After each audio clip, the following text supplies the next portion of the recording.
Hi everyone, thank you for coming to this event, which is Careers in the Charity Sector in Conversation with Pembroke House and Inter Outreach. My name's Aksha, I'm the president at Inter Outreach Cambridge Hub, as well as the Pembroke House Student Society, and I'm the host for the webinar Careers kind of event today. Laying out how it's going to go, I'm going to welcome our two speakers, who I'm really thankful for coming kind of in the evening, giving up their time. I know they're very busy. I'll explain how the session is going to work and the other housekeeping that we have. And then the event really is going to be a few questions to James and Jemima, and then quite a lot of Q&A, because I think this is probably best if you ask our panelists the questions directly rather than me kind of crafting questions along the way. So our attendees and all of you are here. Thank you very much for coming. We've got one person in the waiting room who is joining. But our speakers are Jemima and James. So Jemima is the head of development at Inter Outreach, and she graduated from St Catherine's College, Cambridge in 2018 with a degree in natural sciences. I'll let you both introduce yourselves in a bit more detail later. And James is the music and development lead at Pembroke House, who studied music at King's College. As I've said, the discussion is going to be recorded. Our group is small, but still do keep your mics off and your videos on or off if you do or don't want to be recorded. And if we get any echoing, for example, we'll just mute ourselves just so it doesn't mess up our ears. I guess my first question then is, I've done a very, very brief introduction, but James and Jemima, if you wouldn't mind introducing yourselves and briefly outlining your career progression so far from, I guess, graduation. So James, if you want to go first. Hi, yeah, it's great to be here. Thanks for inviting us, Aksha. So I was at King's back in 2017. I studied music, and I was completely set on becoming a professional musician. I was a singer. I actually ended up kind of moving to Oxford and taking a couple of jobs in ensembles there, starting to go down that route. And then Pembroke House came along and derailed all of those plans. We might get into it in more detail later, but I ended up coming across Pembroke House through music. There's a kind of series of music programs at Pembroke House.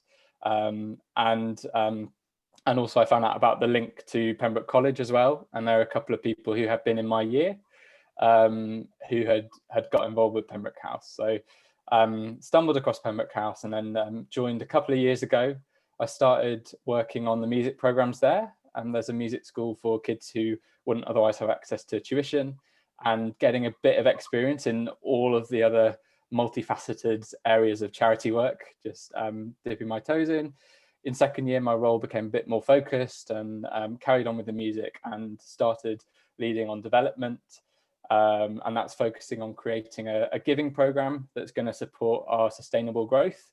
And promoting a good public profile and public relations. So that's kind of me in a nutshell. I guess Jemima, same for you as well. You know, how have you got to where you are today after graduating from Cambridge? A bit of an interesting path, actually. So again, thanks so much for inviting me on here, Aksha. Really great to be here, and always glad to plug the charity sector. So I, as you said, started off, I graduated from Cambridge 2 years ago now. And, at the start of my degree, I was very much, an eager scientist. I thought, yeah, love biochemistry, love chemistry. Maybe I'll be an academic, dabbled in that idea. And then after about a year, or maybe actually probably a term of heavy duty science, I decided that a life in the lab probably wasn't for me. So after that, I started volunteering with an organisation that's linked with Cambridge called Stimulus, which is where you go into local primary schools and secondary schools to teach STEM. So I went every Monday and taught year 2 maths, I think. Absolutely great. Really, really loved it. And that sort of piqued my interest in teaching. So I did quite a lot of work experience in education, absolutely loved it. I ended up specialising in psychology. So, quite heavily moved from the very severe science side to the more kind of people-centred side of the sciences. And I really, really enjoy the kind of the psychology of education and how it can apply to kind of improving education techniques kind of around the world. And so I got to my third year and I thought, oh, I'm going to be a teacher. And I was really passionate about state school education. So I thought I'm going to put my PGCE application in. And then a bit of a spanner in the works, because a contact that I worked with the year before said they were setting up an edtech startup the following year, and said, you know, ditch your PGC application, would you like to come and work with me to set up this business? So I did the really sensible thing and ditched a very solid, you know, stable career in teaching for working at a kitchen table with this edtech startup. So great decision. Spent 18 months bridging the gap between like UK and China with like technology and education. That was really fun. And then decided after 18 months and the company grew and it was really great, wearing lots of hats and, you know, big baptism of fire, trying to learn Chinese and failing quite miserably. I decided that I really wanted to work for kind of a purpose-driven sort of organisation. I still wanted to go back and kind of work with the charity sector and kind of apply everything I'd learned in small business to a very, very purpose-driven sector, and you can't really get more purpose-driven than charities. So I felt really passionate about social mobility, being from a comprehensive in Sheffield and going to Cambridge. So I really wanted to get involved in a social mobility charity. IO came along. The role really evolved from being very kind of minimal at the start to kind of here I am now, very, very involved. And so, yeah, that was my journey into the charity sector. And now I'm sort of setting up 2 businesses. So it's all fun and games at the minute, really. Yeah, you can see there's no real kind of conventional route into graduate employment, especially with the charity sector, as it seems. I guess, James, could you kind of briefly explain, you know, who Pembroke House are, what they do, and like what their mission is as a charity? So yeah, you might have picked up, but there's a little bit of a Pembroke connection. We've got a really fascinating history. One of the things that I'm most excited about Pembroke House. We were actually set up by students from Pembroke College back in 1885. It was a time when there was massive growing inequality in inner cities, in London in particular, on the back of the Industrial Revolution, mass migration to inner cities and big slum areas springing up right next to areas of wealth, real affluence, really cheap by jowl. And basically a bunch of student radicals from Pembroke and other colleges too came together and said, look, we need to do something. The existing approaches are not working. So the market, the state, the existing approaches to philanthropy and charitable work weren't working. They needed something new. And what they came up with was starting, you know, a big problem, but starting very small. And they said, look, we're going to move into an area of high deprivation, and we are going to live and work together with the local people as neighbours. And it was that really key element, like working together as neighbours, that was really important to them. And it was a shift in the dynamic before a charitable work as a sort of helper and helped, raising people up out of poverty, coming to teach the poor children, you know, whatever. And a sense that actually we've all got as much to give and to gain. Pembroke House and places like them came to be known as settlements, and a whole movement sprung up on the back of them. Hundreds of them were set up. It was a bit crazy, and actually they went on to have a really formative impact on some of the things that we take for granted today. People like William Beveridge and Clement Attlee spent time in settlements, founders of the welfare state, and then they even spread over the Atlantic to the US, where Jane Addams, who's, you know, commonly known as the mother of social work in America, set up a settlement in Chicago called Hull House. So they've got this fascinating history, and all the way through it, you know, there was this link between sort of young students basically volunteering their time, trying to do something different to make a difference. So today we are based in Walworth. That's where they set up our settlement. We've still got that same building. It's had a bit of a spruce up recently, which is very nice. And we've just opened a second site. And we kind of carry on their mission of trying to tackle inequality in our area by bringing people together across traditional divides.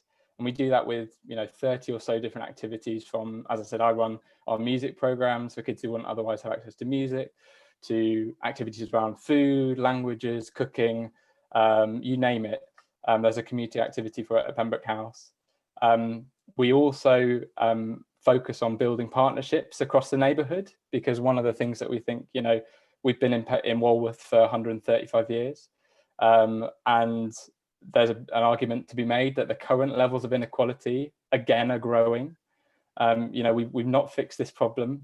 20% of people in our area regularly miss meals. So food poverty, just one area, it's huge inequality. All the same time, there's this new development. I don't, if any of you know Elephant and Castle, there's huge new developments going up, crowned with multi-million-pound penthouses. So still sort of that cheek by jowl inequality.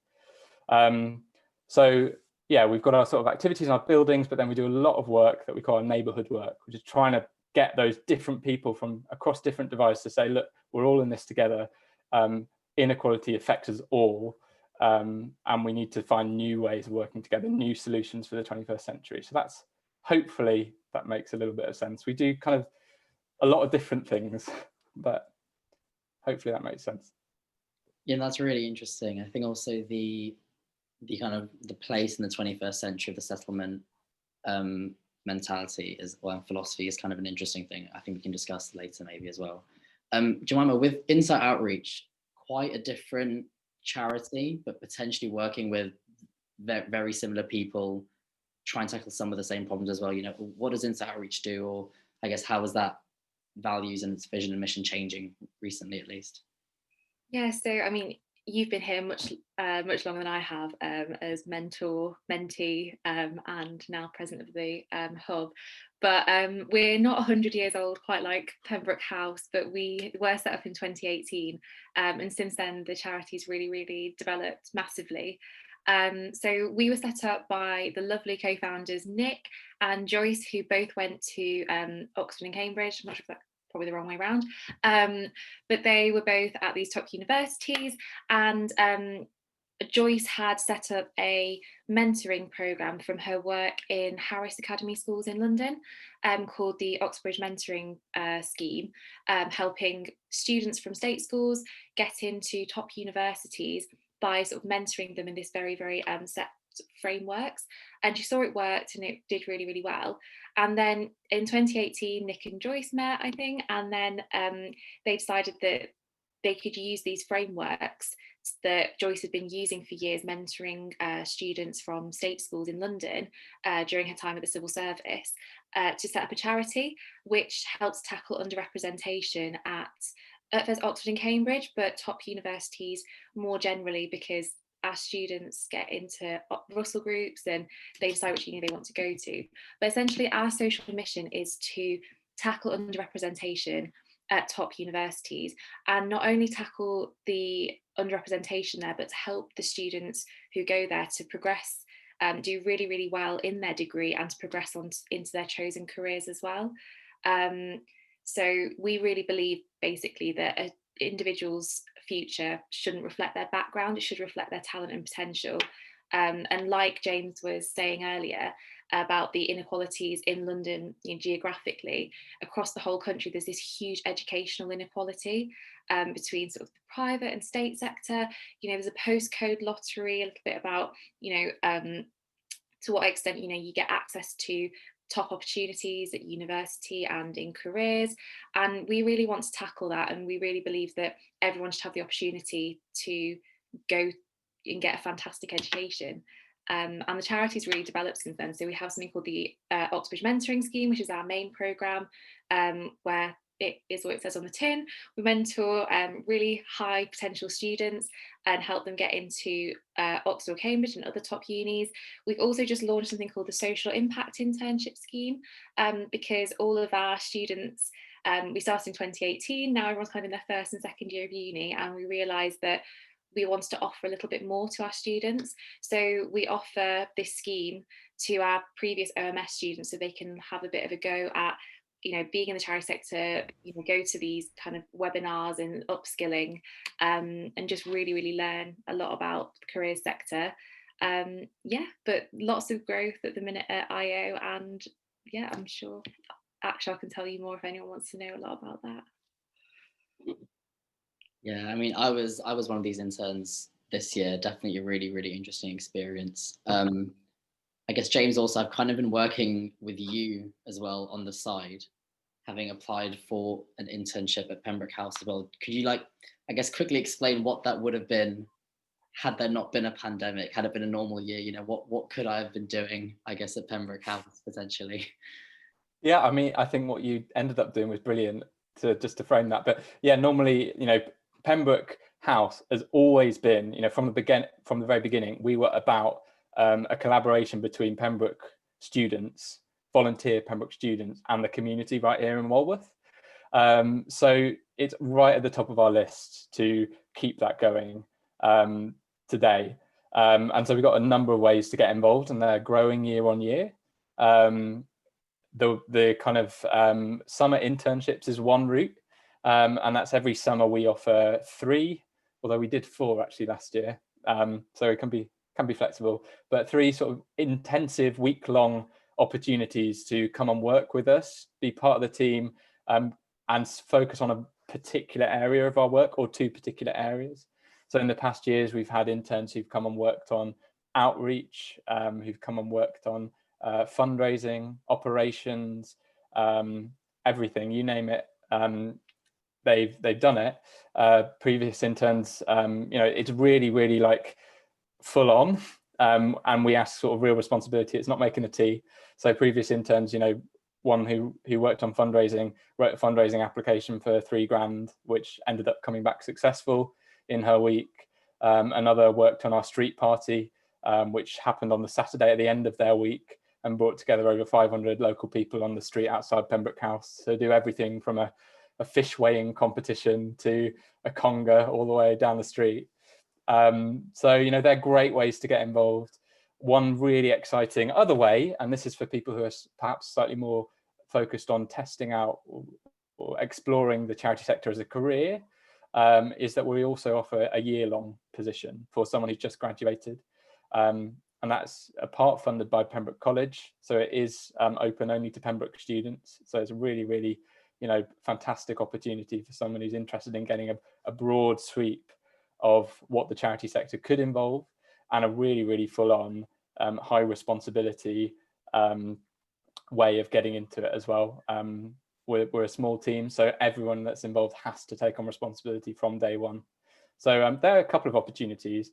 We say all the time we're looking for new ideas though, and Akshar is an example. He came to us this year, and after we said, look, we're really sorry we can't run the summer internships as normal because of COVID, we'd actually just set up an emergency food hub, turned our buildings into a food hub to support our local community, and that's now delivering food to over 1,000 people each week. But we just weren't in a position to run them. But Akshar came and said, look, I've got an idea about mentoring. Why don't we link up some Pembroke students with young people in Walworth? And he's been working on that with us through the summer. And we hope we'll be able to tell you more about that later in the year, in the academic year. But just a little taster of that there. Yeah, keep it waiting, but give a little bit of information, right? Yeah. I guess my last question, really kind of covering all the basic bits, and so audience can ask us some questions as well, are looking back on your time at university, or, I mean, it wasn't that long ago, I'm not saying you're really old, but, you know, kind of just a few years ago since you graduated, are there any resources or experiences or approaches that you kind of wished you'd taken, or opportunities you didn't take, or maybe graduate schemes you could get involved in which you now know about, which, you know, students right now who are in their first or second year who are really keen on going into the charity sector could kind of make use of?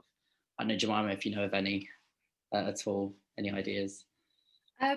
So I didn't know about these at the time. I sort of wish I did when I was in my third year, but there's a really fantastic graduate scheme called Charity Works, which offers a year-long paid position, you know, teaching you all the basics of like working in the charity sector. And it's 1 year, it pays really well, and I've heard really good things about it. I know that there's something called Unlocked as well, which is a scheme. It's a little bit different, and it's a scheme where, as far as I know, I think you top graduates go and work in the kind of the prison system to boost kind of prison reform for a year and kind of really get to the heart of that. And then later on, so it's never too late to go into the charity sector is actually what I'd iterate. You know, actually loads of people transfer across, and actually I felt like I really learned a lot doing sort of small business work first and then transferring those skills across to the charity sector. And there is an organisation called On Purpose that runs kind of associate programmes for people who've had, I think, at least 3 years professional experience, so they can kind of get a taste of working in the charity sector and really make that sort of transfer. But I would never say that, you know, if you don't get into charity sector in your 3rd year, 4th year, you know, you can do it at any point. And if anything, all the skills that you learn before that, it just make you even more valuable in the charity sector. So that would kind of be my advice. Same for you as well, James. Yeah. Yeah, I think Jemima like highlighted some really good options there. I think like from a more sort of personal point of view, if I could like go back and tell myself something in like 1st, 2nd, definitely in 3rd year as well, I would say like just get out of the bubble of Cambridge more and really think about and explore what it is that drives you and motivates you. There's so many resources to help you think that through, and I just never really like gave it a second thought. I just thought, right, I'm kind of good at this singing thing, and it seems like this path's sort of been laid out for me, so I'll just keep doing. Really thought like, what is it I want? What is it that drives me? What is it that's going to make a fulfilling career for me? One, you know, there's lots of sort of resources you can use for that. One thing that, you know, some people don't like so much, I find it really helpful, is a kind of personality test like the Myers-Briggs 16 personality type test. You know, it's a pretty blunt tool, but it just helps you start thinking about those kind of questions. What is it that drives me? What is it? What kind of person I am? Am I relationship centered? Do I want to be working independently? Am I driven by, do I need a sort of social purpose, a social mission? Do I need progression? Like those kind of questions, I just didn't give them a second thought until, you know, after uni. So that is one thing that I would tell myself, like really make the time to think about it. When you look back on Cambridge, you'll think, wow, what an experience. But, you know, there are so many, you know, opportunities that just by being there, you can access. And lots of them are beyond your degree. So doing all of that stuff, I would recommend. And then the other thing is, yeah, like kind of links to it, but I just say getting stuck in. Like tonight, you know, Insight Outreach and Pembroke House, like we'll probably come on to it towards the end or something, but there's plenty of ways you can already get involved with just these 2 organisations, but there's hundreds of charities. Volunteering is such a big part of charities. I think, let me find a stat that I found just before. There's 21 million people, sorry, not 21 people, volunteer in charities each year, and the estimated value of that is £23.9 billion. So like volunteering is actually absolutely the beating heart of charity work. And if you want to get involved, then go and ask. You know, don't wait. Find a charity that you're interested in, or a social mission you're interested in, and get in touch and see if there's a way that you can get involved. Brilliant, thank you so much. Now to everyone else here, feel free to like put some questions in the chat kind of from now on. Kind of we've covered a lot of what James and Jemima do and, you know, how they got to where they are. I mean, just on what we've been discussing, I think one thing to remember is, I guess, working in the charity sector doesn't have to be a kind of a full-time commitment or not at all. I think volunteering for charities can really be anywhere from, you know, an hour a year to an hour a month to an hour a day, or to, you know, to being a full-time job. Like at Insight Outreach, a lot of the trustees, they all have full-time jobs that they get involved with, but they're also on the side, they, you know, they work as trustees for a charity. Jemima, I know you don't work at IO full-time, but there's, you know, a lot of businesses that you got setting up behind the scenes, but there's lots of things that you can do. Getting involved with the charity sector is like part of your career, but it doesn't have to be everything. If you can find the right job for you, then definitely something to get stuck in with. We have a question now from Andrash saying, how do you feel the skills your degree gave you helps you develop your career in the third sector? Jemima, I'll come to you first. So, like I said earlier, I specialise in psychology, and I feel that kind of core understanding of people and like emotional intelligence, it really, really helped me in terms of kind of working with people. I know it sounds really, really cliche, but I'd say that that's kind of where the academics came in. Sadly, my kind of 5 hours in the lab dissecting all this sort of stuff didn't play in too much to the charity sector and my day-to-day job, but also the kind of analytical skills. So doing a science degree, like, it gives you the fundamentals to look at things in a very analytical way and to question why things are like they are. So for me, it's kind of questioning, the data. Is this charity working well? Is there something that we could be doing better? And looking at it from quite a critical angle.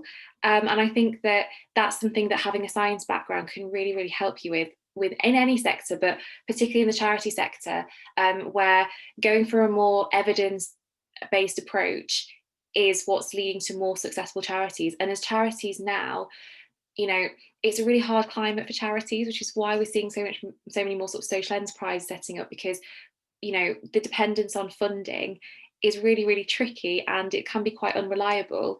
So the idea of basically covering your bases and like having evidence behind you kind of need to be competitive as a charity now, because there's limited funding, and the ones that demonstrate evidence and have impact reports and show that they're making a difference very, very quantitatively are the ones that will get more backing and persuade people that you should be giving your money to them. Yeah, that's really interesting, I guess, bringing in the more kind of rigorous analytical element into getting something like that. I guess, James, how does that kind of translate in a charity like yours, which I guess is quite different in that it's more kind of on the ground, face to face, like with communities and schools and all of that? Yeah, I mean, I think like those skills are absolutely essential even at Pembroke House. Like every charity, you've got to have a compelling case for support. And while we're heavily embedded in the community, Pembroke House, we've also got our fundraising lead, and as the development lead, I've got to be able to persuade people that we're an organisation worth getting behind, worth backing. So those kind of skills are so important. And actually, just to like back up Jemima's point, the recent stats. This is the National Championing Voluntary Action organisation that has just done some stats on like charity stuff in general. The way that charities are funded has changed massively in the last decade. And so in 2003 to 4, £6.1 billion in grants was funding charities, and £5.8 billion for sort of delivering services. And that's shifted now to like just over 2 billion in grants and 12.2 billion in delivering services. So that's just like the need to be competitive, sadly, is crucial at the moment. So I think, being able to write persuasively, clearly, critically, analytically, all of those pernickety supervisions that you get where the supervisor says, well, what do you really mean by that? Or have you actually answered the question? Like, those are so crucial when you might be submitting a application to a funder who's got 50 other applications piled up on their desk, and they're not going to give yours a minute, longer than a minute to look at it. So that's so crucial. And I think the other skill that I think perhaps is most valuable came out of my degree was like organizing myself. It was a massive like kick up the, when I got to Cambridge, and there's just so many things to spin, and then loads of other like music I was doing on the side, and just like the deadlines, keeping on track, being able to like hold yourself to deadlines and things is so crucial in charities. I don't know about you, Jemima, but for us at Pembroke House, we're small. It just means that there's always too much work. There's always more work than there is capacity. So being able to spin the plates and organize and prioritize is a really, really important skill, I think. Yeah, I think the word deadline's giving me a bit of PTSD right now. Sorry. So it's all right. We had another question coming, which is quite interesting. As someone from a state Cambridge school and now at University of Cambridge to get a PhD, what opportunities are there to get involved? I should come first to you, James, I guess, on what Pembroke House offers, and we'll go back over to Joanna with what Insight Outreach offers. So I've already spoken about I don't know if you were here who asked that for when I spoke about the internships, like they are really, really, open to anyone who's at Pembroke. The other thing that I think is a really, really big aim for Pembroke House is links to what Akshar's doing, which is setting up the Pembroke House Student Society. As I said, back in the day, it was students in your position who basically came together and said, look, we need to do something. And this amazing legacy, Pembroke House, has come out of that. We need the students of the next generation who can do that. And we need people who are at college who can spread the word about Pembroke House. So the Pembroke House Student Society is, I know Akshar's, might be able to say more, but is trying to sort of relight the flame this year. And I know Akshar will be looking for a couple of roles to help at college. And, there's perhaps like a fundraising officer and a communications officer who can help spread the word. Because, as I said, Pembroke House has been a collaboration between Pembroke students, and then when they become Pembroke alumni, and actually, Pembroke alumni are crucial to Pembroke House because many of them donate to us, and they're sort of our biggest group of supporters. So that whole relationship is what has founded the last 135 years, and we hope will secure the next as well. So, as I said, on top of that, there is always room for creativity, and that's one of the things we haven't talked about in relation to the charity sector. But I think particularly when you're working with smaller organisations who can be nimble and agile, if you have an idea of a way to get involved, a way of setting something up, for example, like a virtual online mentoring program, and you come to us and tell us about it, then there's every chance that we can have a chat and think about how that can happen as well. So I guess there's those internships, and there's getting involved at college. There's also taking the initiative as well. And I guess trying the same for you as well. Kind of how can you get involved with Insight Outreach? Now, different things that maybe a PhD student would be a better place to do than an undergraduate, perhaps. Yeah, definitely. So with Insight Outreach, so we're currently about 3 weeks away from opening up our OMS, our Oxbridge Mentoring Scheme applications for next year. So next year in about March time, we'll welcome about 80 to 100 students from state schools in year 12 of sixth form who are hoping to study at Oxbridge, and we always need mentors. So we like to match each of those students up with a subject specialist, and there's something really fantastic about having mentors of a variety of backgrounds and a variety of ages. So we find that often PhD students with just that extra few years studying and kind of other life experiences can be so valuable for mentoring students. It's not just about jumping through the hoops and getting them into top universities. You can learn so much more from a mentor. Just that extra level of guidance and life experience is just so unbelievably valuable for our students. So there's mentoring first of all, and if you're interested in mentoring next year, get in touch. And the second thing is we've actually just put out a bit of a call for volunteers, because we are in a stage where we'd really like to boost our funding Insight Outreach. So as we just talked about before,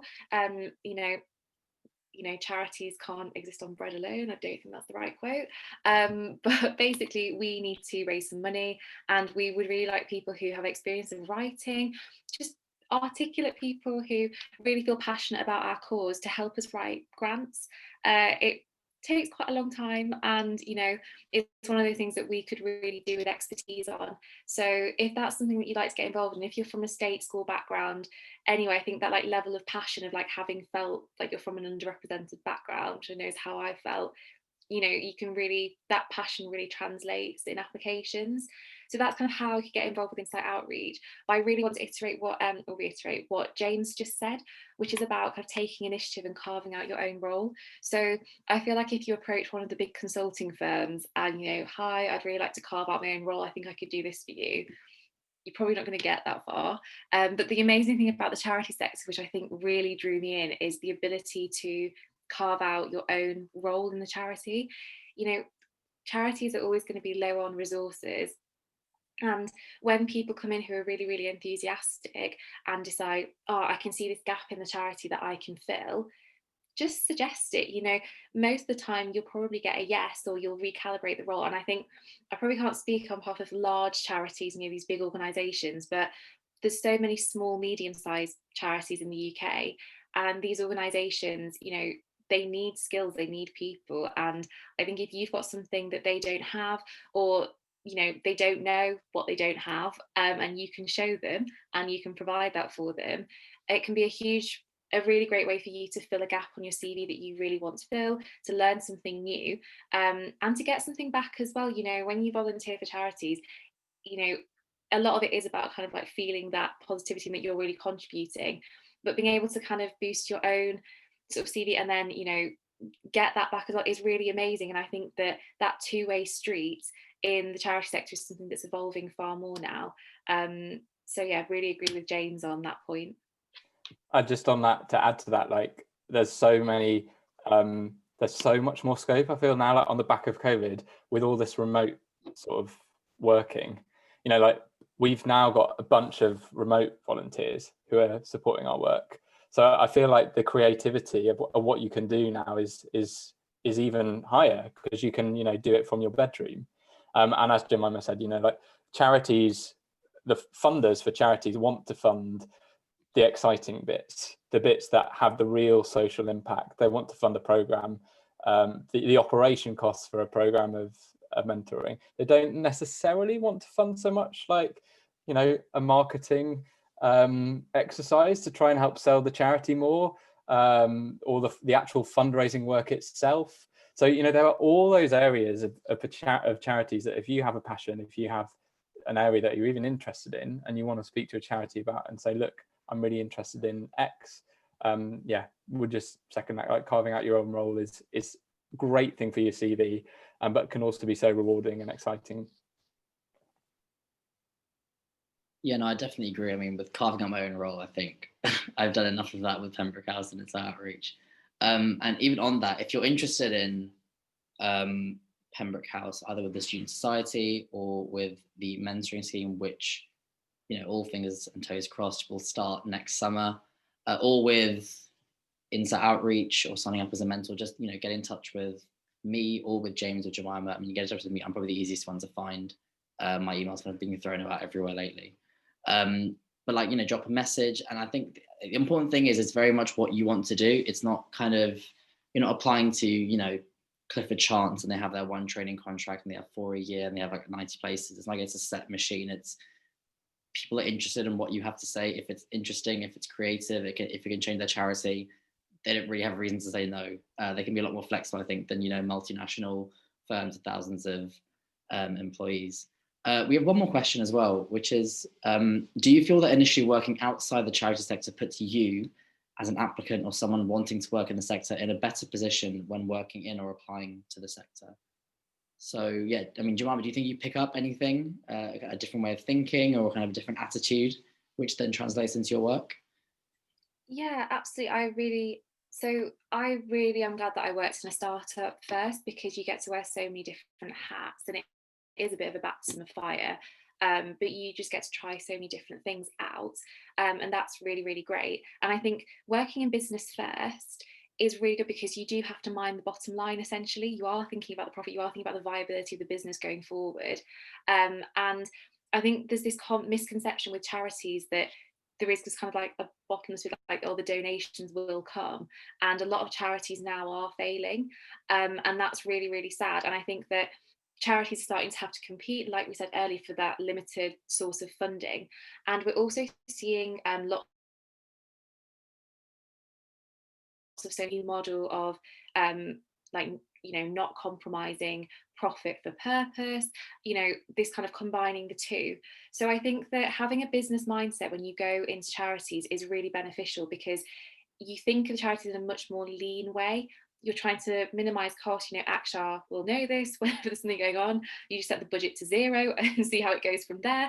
I think that, you know, the project management skills, the budgeting, the kind of the constantly to understand finance of a small business is really applicable to a charity and will help make it competitive.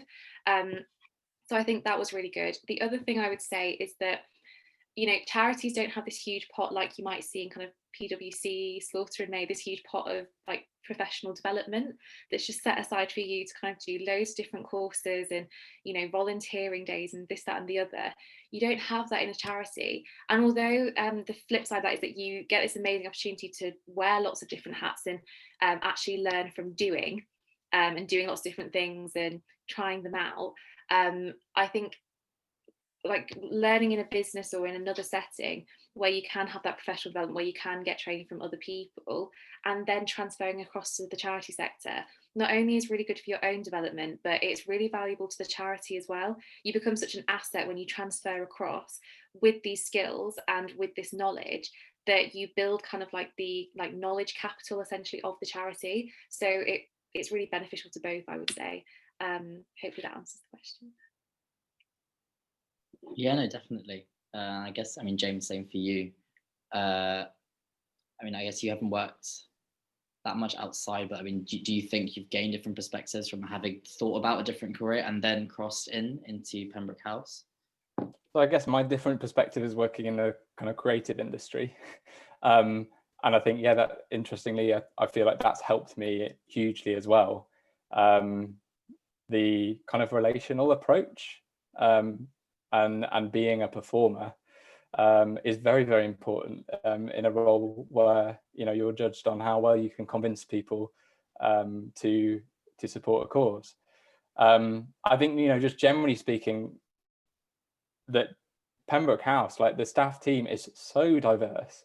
We've got, you know, an astrophysicist, doctorate, someone who, you know, was a teacher and then worked in the civil service, people from business, you know, that mix of experience is so important. And to be honest, it's like at the bottom of our social mission as well, which is about bringing people together from different backgrounds and walks of life. You know, there's something inherently good about meeting people with different perspectives and learning from them.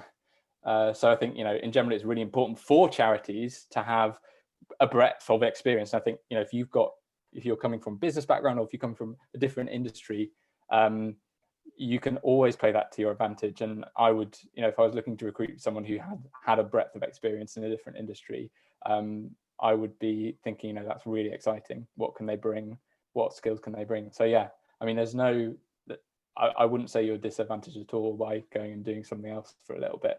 And yeah, it's great to have those different strings to your bow, I think. I guess one question I have, which I always seem to ask at these kind of events, is what do you not like about working in charity sector, or, you know, what do you find frustrating or difficult about the sector? Jemima, I'll come to you first. Oh, thank you. I was hoping you weren't going to ask this question. So I think what frustrates me about the sector kind of as a whole is kind of like James was saying earlier, there's quite an unrealistic mismatch between kind of the expectations of the donor and then what the charity actually needs and what the charity knows like the beneficiaries need. So quite often, and this is much more in sort of bigger charities, often the donors will say, whether they're kind of individual donors like high net worth individuals or whether they're like grant organisations and foundations, will kind of specify what they want to spend their money on. And it's usually the kind of more impactful thing of like, you know, the directing of the programmes and things like that. And it's not normally certain programmes or the kind of operational costs, kind of like the background stuff of like us faffing around with spreadsheets and, you know, trying to get everything organised and stuff. So, you know, I think that what kind of frustrates me as much, what I think I'd like to see change in the charity sector is for charities as a whole to kind of gain that trust and autonomy with kind of the funding and find a way for the donors to feel satisfied with how their money's being spent, but trusting those at the charity who work with the beneficiaries every day, day in, day out. They know it like the back of their hand, know what the beneficiaries, you know, what will benefit them essentially, and what will benefit the charity and what will push forward the charity's vision and mission. And I think there needs to be kind of this move away from people only wanting to donate to this very direct thing and be able to see the kind of the impacts that their money is having directly, but to feel that they're donating to an organisation that is aligned with their vision, mission and values, and to trust the organisation to bring forward and to align with their own vision, mission and values. And I think that that's sort of the fundamental thing that I think it's also the reason that why social enterprises are springing up, because organizations want to do good. They don't want to compromise or pitch profit and purpose against each other, but they want to be able to have that autonomy over the funding and decide where it's going, make their own money, not rely on kind of other people's goodwill and kind of the whims of different funding organisations, but to know where to put that money and to have that kind of freedom and sustainability. So I'd say that's kind of my my idea of what's difficult about the charity sector. And James, if I could ask you the same, what frustrates you sometimes working in the sector? Yeah, I think that was a big one. The kind of core costs that you would call it in the sector, core costs that you have to have in order for an organisation to run. But people are like, oh, I just want to fund the the children getting music lessons bit. But yeah, no, for me, I think on top of that, perhaps like sometimes the perception, not from everyone, but from some people, that to go into a charity sector, you're perhaps less driven or less focused on personal development, or less competitive, or which frustrates me, because I don't think it's true.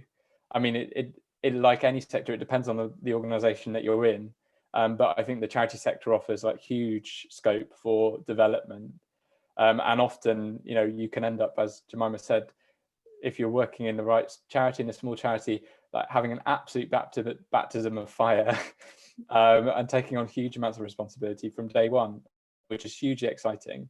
So I think there is perhaps a misperception from some people that if you're a driven individual, then it's corporate. That's the way to go. And actually, I think all the way that charities are having to adapt, it's a more competitive environment.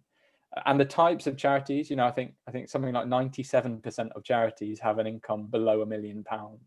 So there's a small number of very small bureaucratic sort of big charities, and then there's loads of very big charities, and then there's a load of very small agile charities. And I think it is a misconception to say that that's not a sort of creative driven environment. So yeah, probably that'd be my main thing.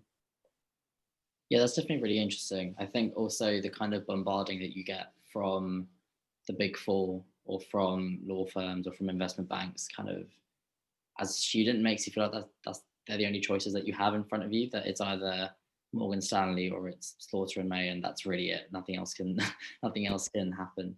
But no, I definitely agree that there is that stigma, I guess, with how competitive or how intellectually engaging that career can be. But I mean, clearly they're all just as difficult as each other, just as challenging, but just in very different ways.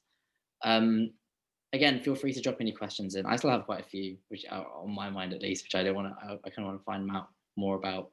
But James, specifically with Pembroke House, with the settlement movement philosophy, do you think, we spoke about kind of how Pembroke House was set up and founded, does it have the same role today, the same logic that it did in 1885, or do aspects of that kind of thinking and those values have to change, I guess, for the 21st century? Yeah, it's kind of what's completely driving our work at the moment, is trying to understand what the role of the settlement is in the 21st century. It was this great, exciting movement at the end of the 19th century and through the 20th. Today, there's lots of similarities. On the back of settlement movements were set up on the back of, a lot of kind of research into inequality. And there was this guy called Charles Booth, who actually did a map, which is now well known as the poverty map. If you type in Charles Booth poverty map, it'll come up. And he mapped London, and with color coded, different levels of affluence versus sort of deprivation. And the kind of really striking thing is, you look at a map that's been done today called the indices of deprivation map. The colors are pretty similar. The level of inequality is really similar. So what we're asking at Pembroke House is, what does that sort of radical response that students came up with back then of actually moving into a neighborhood and working together as neighbors rather than as people from throwing money from afar, going back to their nice flats in Chelsea or whatever. What relevance does that have today? And also what relevance does working really locally in a community like Walworth, but connecting it to policy and practice further afield have. Because that's some of the really exciting things that came out of the settlement movement in the UK, but also in the US with Jane Addams. You know, social workers' rights really came from like campaigning that started in settlements with Jane Addams in the US.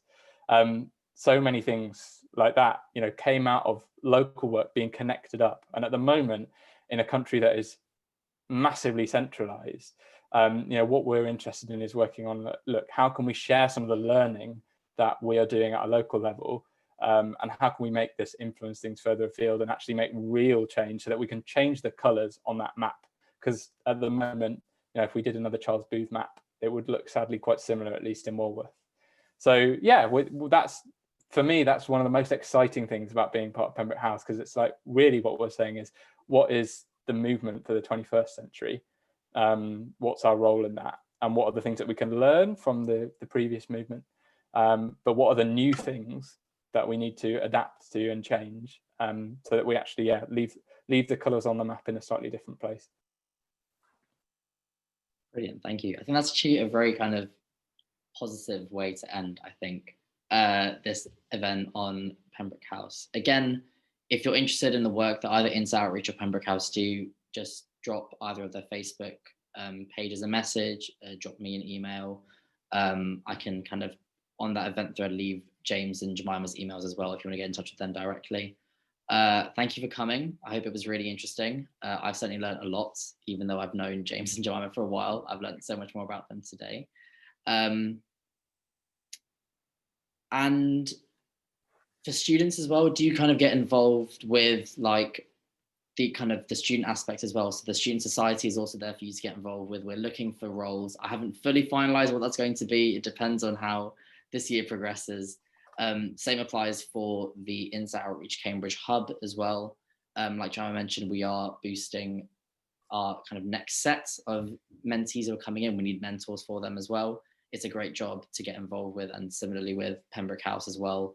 That mentoring scheme will be live and active hopefully very soon, and we'll be looking for mentors. Thank you for coming, everyone.